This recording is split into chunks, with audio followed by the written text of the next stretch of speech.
आदाब नमस्कार, मैं सदर सैफी और आप देख रहे हैं हमारा खास बुलेटिन। भारतीय राजनीति में दो सूत्रों से चुनाव लड़ने का चलन कोई नया नहीं है।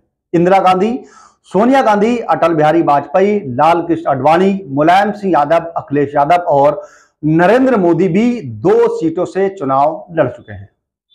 पिछली बार 2019 के चुनाव में राहुल गांधी भी दो सीटों से चुनाव लड़े थे, लेकिन इस बार उनका दो सीटों से चुनाव लड़ना विवादों में पड़ गया है।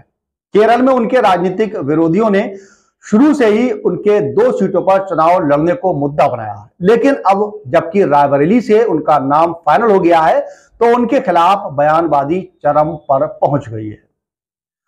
कल तक यानी चर्चा थी कि राहुल गांधी अमेठी से चुनाव लड़ेंगे या रायबरेली से, या वे यूपी से लड़ेंगे। सारे कयासों में यह ख्याल दिल से निकल गया कि एक हफ्ता पहले वो वायनाड से अपनी किस्मत आजमाकर लौटे हैं, और अगर वो यूपी में गांधी परिवार की परंपरागत सीटों से चुनाव लड़ते हैं तो वायनाड वाले क्या सोचेंगे। जबकि राहुल गांधी की रायबरेली से अपना नामांकन राहुल गांधी भर चुके हैं, तो केरल में उनके राजनीतिक विरोधियों ने हमला बोल दिया है। विरोधियों ने राहुल गांधी पर वायनाड और केरल की जनता को धोखा देना और उनसे झूठ बोलने का भी आरोप लगाया है। राहुल गांधी ने अभी से यह पूछा जाने लगा कि यदि वो दोनों सीटों से जीते तो कौन सी सीट से इस्तीफा देंगे।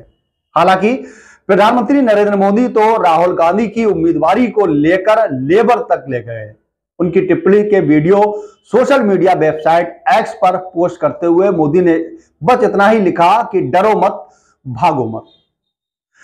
रायबरेली से राहुल गांधी के चुनाव लड़ने को लेकर सबसे नाराज वायनाड से वाम दल की उम्मीदवार एनी राजा हैं, जो कहती हैं कि चुनाव कानून में यह जरूरी है कि अगर कोई भी व्यक्ति कहीं से भी चुनाव लड़ सकता है, लेकिन राहुल गांधी को चाहिए कि वो वायनाड के लोगों को बताएं कि वो दूसरी सीट से चुनाव लड़ने जा रहे हैं, क्योंकि उनके दो सीटों से चुनाव लड़ने की तैयारी तो पहले से चल रही थी, लेकिन उन्होंने वायनाड से वोटों को हल्के में लिया और उन्हें छलावे में रखा है।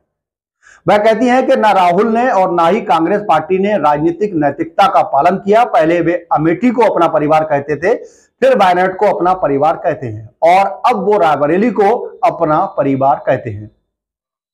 जब राहुल गांधी ने केरल के वायनाड से नामांकन भरा था, तभी ये इंडिया गुट के लोग दोनों पार्टनरों कांग्रेस और लेफ्ट के बीच तलवारें खिंच गई थी। 2 अप्रैल को एक सभा में केरल के मुख्यमंत्री पिनराई विजयन ने यहां तक कह दिया था कि यदि राहुल गांधी बीजेपी को चैलेंज करना चाहते हैं तो उनसे सीधे सीधे क्यों नहीं लड़ते।